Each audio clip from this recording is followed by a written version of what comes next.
All right, so welcome everyone. We are so glad to have you here today for a very special National Parks Adventure Crossing America. Before we talk about what's going to happen today, let's talk a little bit about some ground rules that will help our Zoom run more smoothly. First of all, we have Ms. Schwannekamp here from Indiana, and she's going to be monitoring the chat window.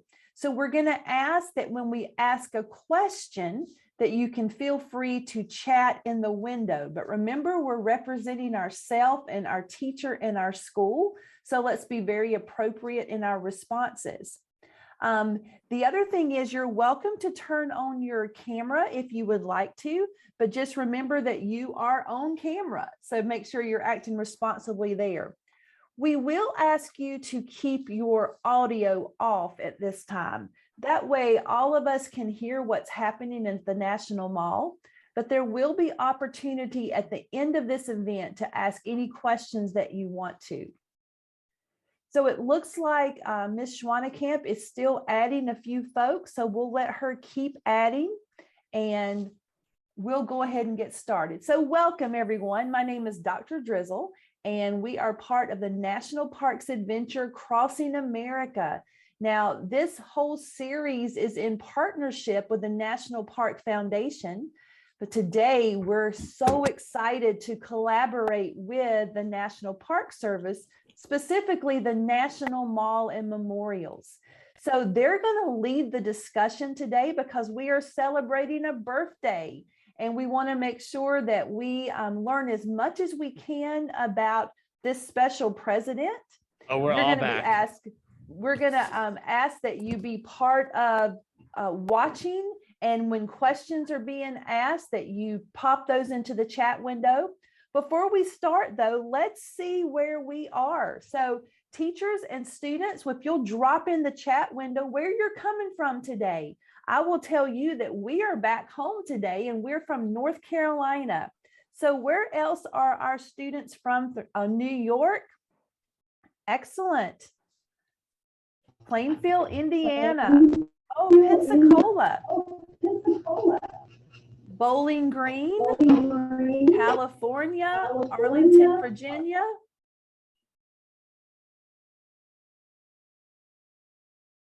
Another one from Connecticut. And then we know that our Rangers are actually coming to you live from DC today. So as we get ready to start, I want you to think about all the things you're going to learn today. And if you have pencil and paper, jot down some notes because they may be helpful to you when we get to our STEM challenge. So with that, I'm going to invite Ranger Allie to join us. Ranger Allie, feel free to join us on screen right now, and we will let you guys start the show. Well, thank you, Dr. Drizzle, and good afternoon, everybody. I'm glad to welcome you to the National Mall and Memorial Park's annual birthday celebration for George Washington. I'm part of the management team at the National Mall and Memorial Parks, and so we're happy to have you join us. Washington's legacy is felt throughout the city and also the park, but especially at the monument that was built to honor him. You really can't miss it. It stands 555 feet and 5 1/8 inch tall. And it's really a treat. If you haven't been up the elevator, it takes you up to the 500-foot level. And from there, you get amazing views. So out the north to the White House, out the west window, you see the Lincoln Memorial. Excuse me, Allie. Yes? I don't mean to interrupt, but we've got a little problem. I can't find the wreath. We always lay a wreath for our president's birthday on the National Mall. It is not a birthday celebration in the park without a wreath. Well, that could be a problem. Where could it have gone? Not sure. Maybe our new friends here on the call could help us find it. I bet they are great at spotting clues. Well, get them on the case. So let's see what we can find, whether we can find our missing wreath, so we can continue to celebrate Washington's birthday. Where was the wreath last seen? Hey, Ranger Jen, it looks like the wreath was delivered to the Washington Monument. How about we check the map?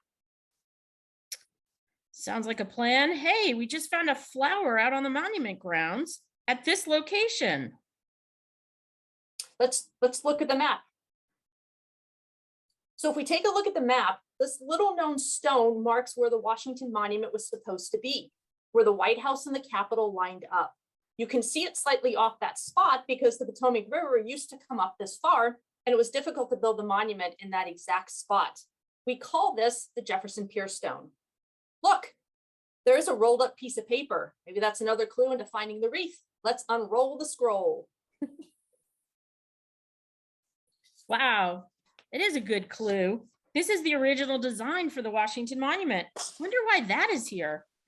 Luckily, we have a member of the Washington National Monument Society here who can tell us a little about the history of the monument.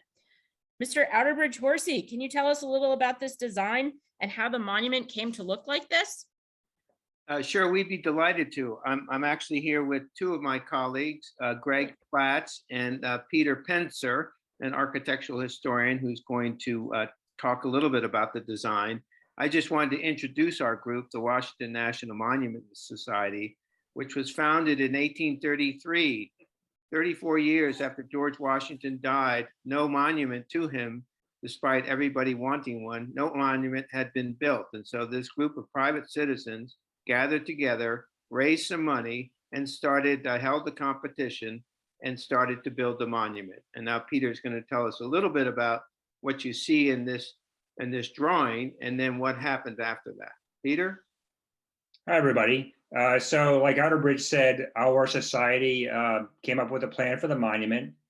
And in 1845, we accepted a design by Robert Mills, who was a famous architect from South Carolina. And his original design had a obelisk, which was 600 feet tall. So the obelisk is that kind of pointed geometric structure there, 4 flat sides, a taper towards the top with a little point at the top. And then there was going to be the Pantheon, which is that big structure with the columns at the bottom, 100 feet tall. So that was as tall as a 10-story building, just that little part on the bottom, 250 feet wide. But we couldn't raise enough money, so we just started with the obelisk, or the shaft, that tall pointy part.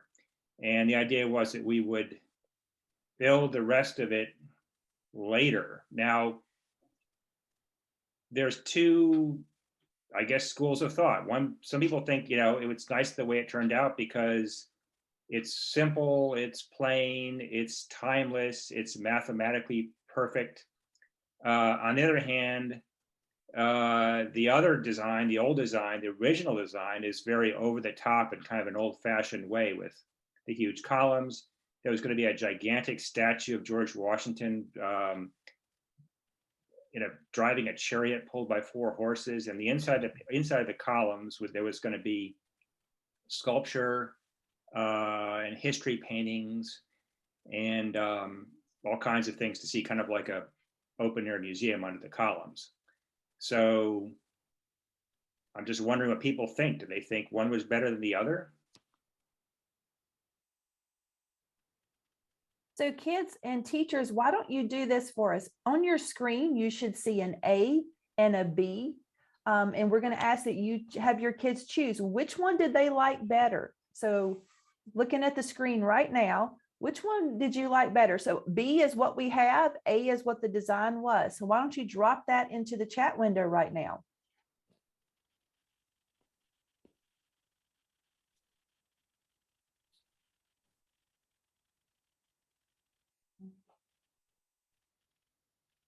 Yeah, so it looks like, well, I was going to say B was winning, but now we have some more A's in there, lots of A's now. That's pretty cool. So I like that you liked both designs. So let's go back to our experts and have them finish up for us there. Well, I think I like A. What do you like, Outerbridge? Which one do you prefer? I have to say I like B. Well, that's probably better because B was much cheaper than A. So I guess it worked out in the end. Now, I hate to say it, but our society ran out of money. And it was in 1854. And so the monument stood unfinished at the 1/3 level for about 25 years. And it was the federal government that undertook its completion. So 1876, which was the centennial of the country, they started working up on it again. And it took them a few years to get it done. But if you look at the monument, you can see there's a change in color. So the bottom part is a different color from the upper part. The two types of stone, they're different. They came from a quarry, two different quarries about a mile apart from each other in Maryland, just north of Baltimore. So another interesting thing about it was that they, the original design, which some of you favored and I liked, was going to be 600 feet tall. But when they started up on the monument again, they asked the ambassador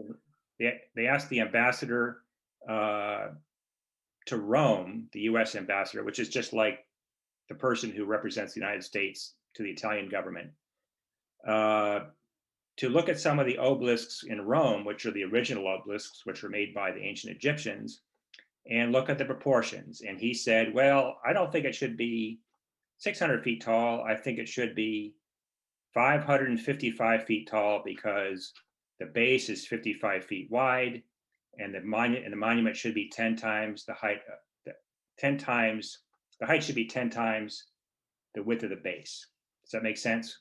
So 55 feet wide at the base, 555 feet tall is the proper height for the monument.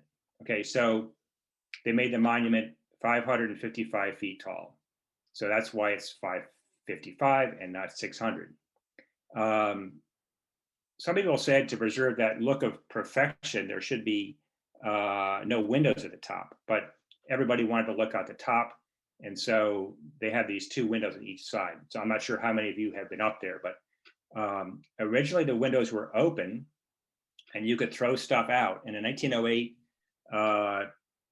two baseball players, one was a catcher for the Senators, which was our DC baseball team at the time, stood at the bottom. This other guy threw a ball out from the top, and the first 12 balls he didn't catch, but the last one he caught. So as far as anyone knows, that's the last time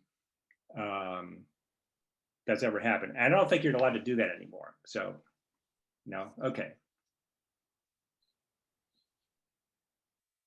So I think I briefly saw a picture of this, of the Surveyors Lodge flash on the screen. Okay, so originally the elevator was powered by steam. So 1888, the monument opened and there was a steam powered elevator. That elevator was very slow, 12 minutes it took to get to the top. So you can imagine being stuck in that little box with a bunch of people for 12 minutes. That must have been very tiresome. So they replaced the steam elevator with an electric elevator in 1901. But from what I've heard, there is a tunnel that connects the Surveyors Lodge with the Washington Monument, a small tunnel that held the steam, and that's still there. So, any opinions on the elevator? No, but I see a ribbon in the foreground. What's that? Oh. Thank you all for sharing some history with us about the monument. Yes, here's Survey Lodge. There it is. And it's just down the hill from the Washington Monument. And yes, I've actually seen, I think, that tunnel before, but maybe that's supposed to be a secret. I don't know. Sorry. I think Mr. Horsey spotted another clue to our missing wreath. Maybe the wreath is down there at the ranger station. You know, it does look like something is written on that wreath. Does that say Washington?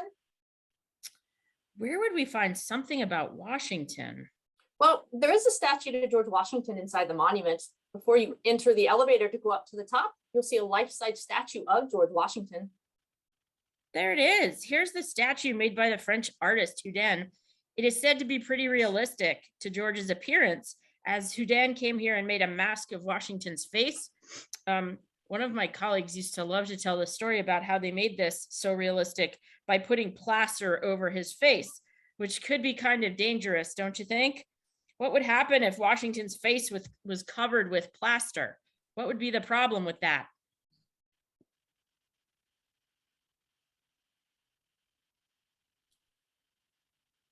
Happens if you put plaster over your face? Does anybody think that could be a problem?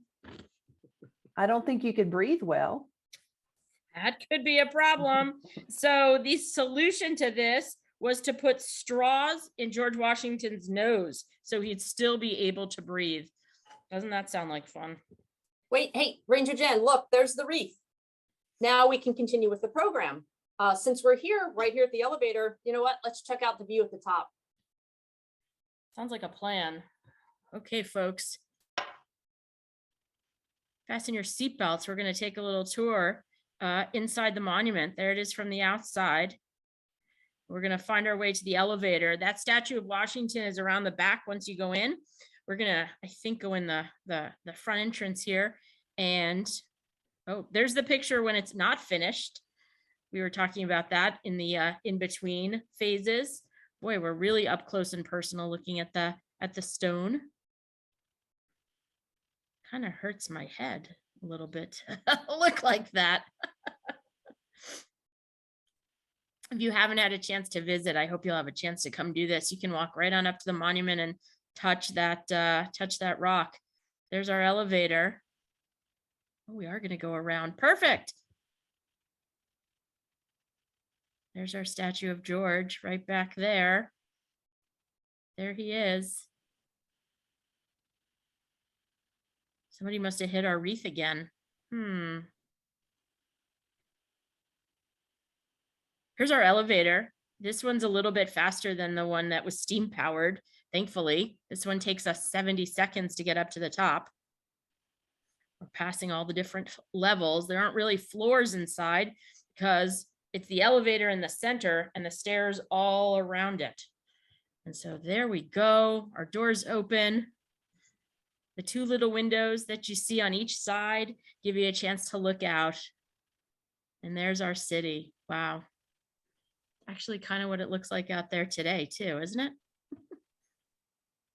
Looking out the east window, you see the mall, the US Capitol, the Smithsonian Museums,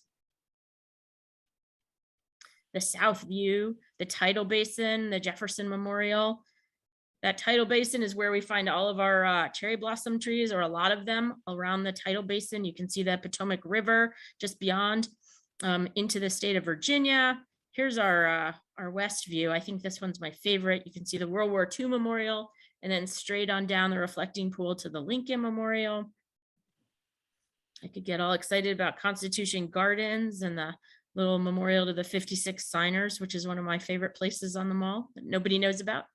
And here's the north view. We're looking at the White House, which doesn't look so big from 500 feet up, but there it is. The ellipse, that tree out there is the National Christmas tree that they light every year. And you can see a lot of our federal office buildings. Oh yeah, now we're gonna see some of the earthquake damage. I don't know if you still see that up there. You can see the red flashing lights. Why would we need red flashing lights at the top of the monument? So we take everybody up to the 500-foot level because that's the only place where the windows are. And then we ask you to walk down one flight. So you get to say you walk down the steps 10 feet down to the 490-foot level, where we have a little exhibit area, and you can see what that capstone looks like on the top of the Washington Monument. That's a replica of that. And some other different exhibits here. You can see some of the other history about the monument. There they are, putting the capstone on the top. Making sure we have things so that we don't get struck by lightning too often, which occasionally does happen because it's the tallest thing around. There they are. Yeah, so the earthquake happened in 2011. It was the same week that the Martin Luther King Jr. Memorial opened. This is giving you a chance to see what it looks like in the top part. The capstone, the very tippy top, they wanted something really, really precious, some precious metal that they could put up at the on the top of the capstone. and it turned out to be aluminum, something very valuable at the time. What we're looking at now are these commemorative stones. So while they were trying to get more funds to finish building, different groups and organizations and all 50 states donated a stone of some sort that could be put on the inside walls. So this is going down in the elevator. We zoom you up to the top because we want you to get there and see the view very quickly. But on the way down, we slow it in 2 different spots and you get to see some of these commemorative stones. Baltimore has a very fancy one you can see there. And it was a way people could honor George Washington, just the way we are today, talking about his birthday. It was a way that people could honor and show their respect for the first president. And I think the society folks can correct me if I'm wrong, but I believe that the reason for building the monument was much more about his role as a general. This is one of my favorite stories. This is Civil War era graffiti. D.C. Hickey was a Civil War soldier. 1861, he carved his name up there on the wall. And, you know, as a park ranger, it pains me to talk about graffiti. But when a Civil War soldier does it, it's pretty cool from the 1860s. So I hope you enjoyed our little trip up into the Washington Monument. Ranger Jen, we have a question. Yeah. One of the kids is asking us, how long did it take to build? So 1848 is when they start, and it's finished in 1884, but there's a bit of a break in the middle. They stop working about 1854 and they go back about 1878. Great. My numbers and years right? Wow, I don't know about you, Ranger Bethany, but I'm pretty relieved that we found that wreath. That was getting it to be a bit stressful because, you know, we do wreaths a lot around here. But the National Park Service isn't the only place that you find a wreath for George Washington. His home, Mount Vernon, for those that don't know, Mount Vernon is just 14 miles from us down the Potomac River, and they place a wreath at his tomb. And they even make them there. And so we found this video that can tell us a little bit about how Mount Vernon makes the wreath that they put on George Washington's tomb. Thought that related well to our story.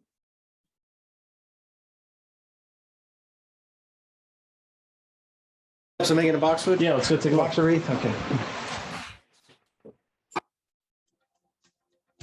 Why do you still personally put the wreaths together when you could, you know, have someone else do it? First off is I'm fast. That's important because we don't have a lot of time to do much anymore. I'm fast and because I just don't want to relinquish that duty. I love doing it. I love knowing that I had a hand in making that wreath for the tomb. So yeah, it's a little too special to let go. Start with a 12-inch wreath frame. You have sphagnum moss that I've moistened. I just kind of roll it like dough. I just put it in there like that. I can feel the thickness, so it's relatively uniform. Then I take my wreath wrap, wrap it like this real tight. And then amazingly, this is what it looks like. So it's all wrapped up, ready to go. And then I take my boxwood that I've already cut. I always start where I put my pin to hold the wrap down. And I just start sticking it, and I stick at a 45-degree angle.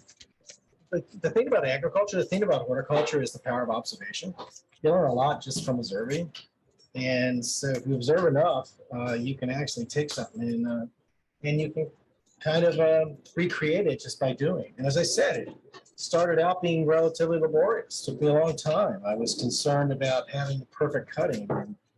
And now I'm not really concerned about that anymore. I know that I can make a wreath and it'd be pretty full. There you go. I mean, that's just it. That's really nice. Yeah. So you just finish that up all the way around, and you got a wreath to place at the tomb in honor of George Washington. So, Well, this has been an incredibly insightful visit with you into the tradition of making a wreath. I enjoyed it as much as you did. And congratulations on 48 years. All right. Take care. Cool. Bye.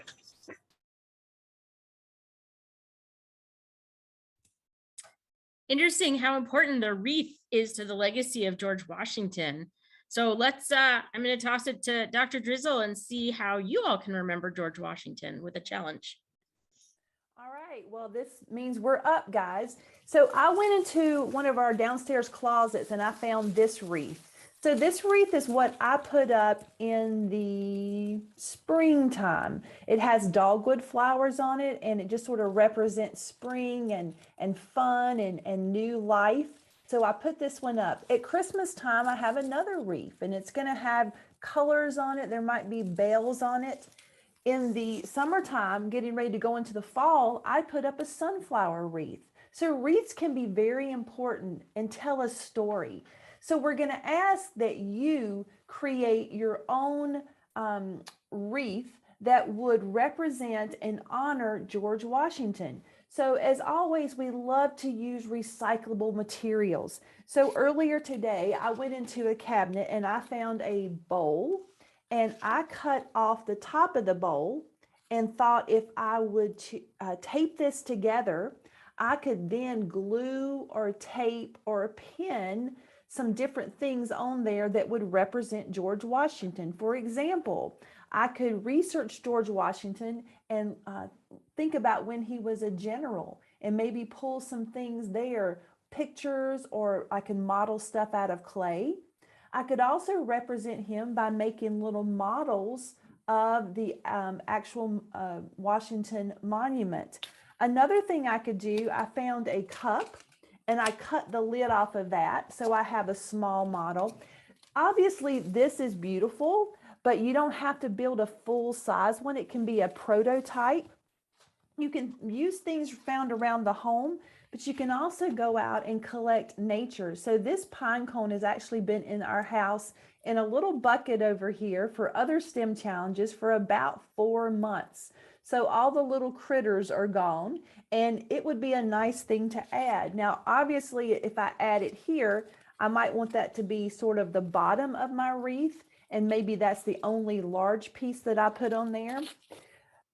You can also take apart Pop-Tart boxes or cereal boxes and open up the actual cardboard.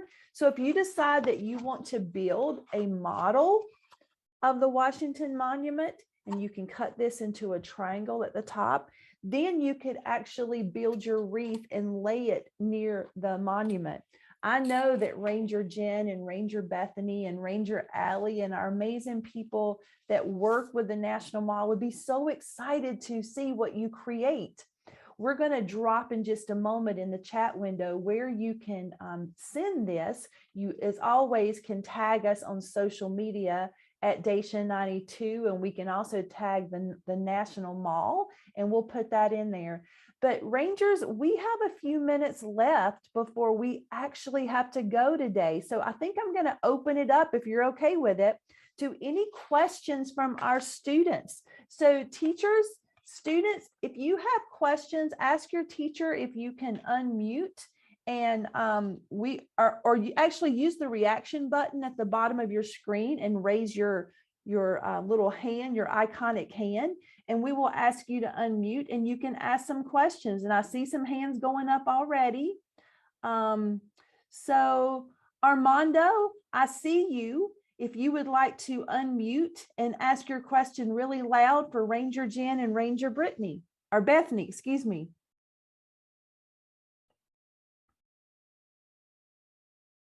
Armando, can you, do you want to ask your question?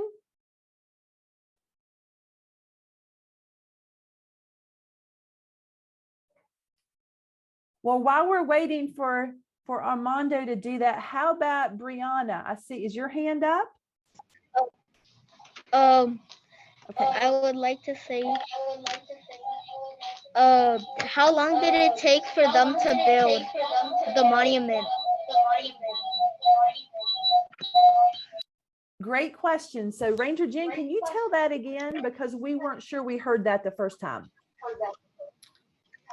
Sure, they started working in 1848 and they finished it up in 1884 with a bit of a break in the middle when they had to stop working and they didn't have the money to keep going. Very nice. Another question was, how much did it cost to build the Washington Monument? Rangers, do you know that? Or it's okay not to know it. It could be something we have to research on our own. But what do you think? I think it cost just over $1 million to build the monument all the way back in the 1800s. Which was a lot of money back then, right? I Was. mean, it's a lot of money now to me, but we know that buildings are built now much more than that. So thanks for sharing. It looks like Miss Hall's class, it looks like you have your hand raised. So if you want to unmute. When was George Washington born and how long did he live in Washington, D.C.? So the question was, Ranger Jen, when was he born and how long did he live in DC? So he was born today, 290 years ago. It was 1732, February 22nd, based on the calendar that we use today, which I'm not even going to get into the whole confusing calendar story. 1732. Oh, 32. Yes. And, I don't know that he actually ever lived in Washington, D.C. He's the only president that didn't live in the White House because it wasn't built when he was president. And our capital city at the very beginning was New York, where he first became president, and then in Philadelphia for a while. So he chose where Washington, D.C. is. And, he thought this was the perfect place for the nation's capital to be placed because he really thought the Potomac River was going to be like this big highway someday. So he grew up he lived in Virginia, which is just across the river. So he never lived in Washington, D.C., but he had a big hand in planning the fact that it was going to be the nation's capital. All right, before we go to Mr. Murphy's class, we have another chat question. How many stairs are in the Washington Monument? And have you walked them before, Ranger Jen? I'm adding that piece. I have, I think, only done once going up because for me, that's just not fun. But I have gone down a number of times when I first started working on the mall. We used to do tours where you had the option of walking down the steps. And unfortunately, we're not able to do that anymore. But it is 896 steps each way. And each way is important, right? We want to make sure that we get all of those steps in when we're walking. So we have Raymond Murphy's class. If they will unmute and make sure you talk really loud and ask your question. Who helped make the Washington, in general, who made the Washington Monument? Great question. So Bethany or Jen, which one would you like to take that one? Who helped with this? Maybe we should send that to Mr. Pencer. Mr. Pencer, can you help us with that one? Yeah, sure. The monument was finished by the U.S. Army Corps of Engineers, and the man who was in charge of it was named Thomas Lincoln Casey. And I think he graduated first in his class from West Point. So he was the smartest person at West Point, and he was a great engineer. The bottom third of the monument, like I said, was built by our society. And when Thomas Lincoln Casey started working on it again, he decided that our foundations were not big enough to support the monument. So he actually had some guys tunnel through the rock of the foundation, and he poured a bunch of concrete in there to make it much larger and much more secure. But one crazy thing about the monument is that the foundations do not go all the way to the bedrock. So it's just sitting on basically sand and gravel. So correct me if I'm wrong, but I think the Park Service has to keep an eye on it to make sure that it's not settling, which it hasn't been. I mean, he did a very good job. He was good at what he did. Great answer there. Ms. Kastner's class, can you unmute and ask your question? Okay, come on. So did George Washington ever go to the monument?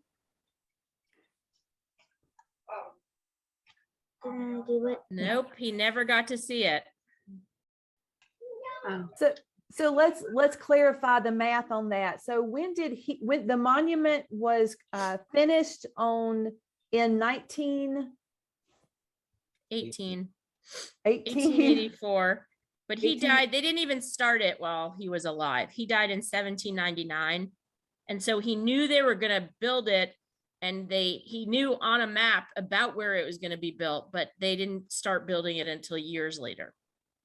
And I believe that that's normally what happens with memorials and monuments. They happen after the person has passed, to be a tribute to them. But a great question.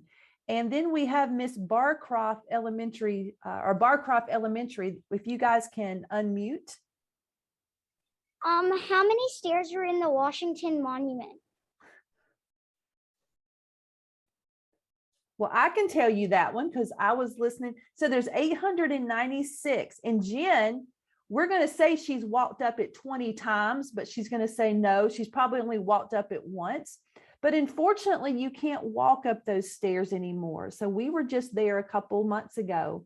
And Jen and Ranger Bethany would love for you guys to come and visit this place. So correct me if I'm wrong, but I think the tours are free. So you actually just go up to the monument the day you want to go, and you get a ticket that goes to a particular time, and you can use your phone to do that. Is that right, Ranger Jen? Is that still the way it's done? I think you got to do it online the day before. I think we're going to get back to the in-person thing soon, and maybe that's starting sooner than I think, but I would check our website for sure. Our tourist groups are very limited because we don't want a lot of people squished into an elevator right now. Yeah, confirm. I think that eventually you'll be able to pick them up same day, but they're also at recreation.gov. You can reserve in advance. So if you know you're coming to visit and you want to make sure you get a ticket, you can reserve them in advance, and it's $1.50 or $2 just for the convenience of making sure you get your ticket. Great. Well, boys and girls, thank you so much for joining us today. I'm going to leave some information for you. So I'm going to put my email address, engagingstem@gmail.com. Miss Browning's class will get that question in just a moment. But teachers, I want you to, if you have any other questions, or if you have any designs that your kids make, can you send those to me? And then I will share those with the National Mall. And I'm sure they would love to see those. And in their office that is right near the the George Washington Monument, I bet they'll put them up in their office. And I'll make sure they do that because we're going to be there in a couple weeks. We have one more question. It comes from Zoe. And Zoe asked, why did George Washington never live in the White House? So Jen, can you sort of end with that question for us? Sure. So the first president to live in the White House, because there was no White House until 1800. It was November, I think, of 1800 that John Adams, who was our second president, and any occasion I get to talk about John Adams is a good day for me. He was the first person to move into the White House because he was the president when it was at least in good enough shape for somebody to move into. So Washington wasn't president anymore, and the White House hadn't been built when he was president. So they don't move the government to Washington, D.C. until 1800. And by that point, George Washington had even died. He died December 14th of 1799. So I want you to think about all these dates that Ranger Jen and Ranger Bethany are sharing with us, because it's important to know the history. We want you to really study the history of our country because we can learn so much from it. I want to thank Rangers Allie, Jen, and Bethany, and also Mr. Peter and Mr. Horsey for coming today and sharing all of their knowledge. I'm sure they would love to meet you in Washington, D.C. someday so that you can actually see this for yourself. So thank you to the National Mall. Thank you to the National Park Foundation. We are looking forward to seeing your wreaths made out of recyclable materials. So make sure that you send those to us at engagingstem@gmail.com, or you can add those to social media by tagging me at Dacia92. Let me show you some upcoming events that we would love for you to be part of. Tomorrow, we're going to be at the Maggie L. Walker National Historic Site in Richmond, Virginia. And on Thursday, we're going to be at Assateague Island National Seashore. Both of these events will start at 1 p.m. Eastern Time.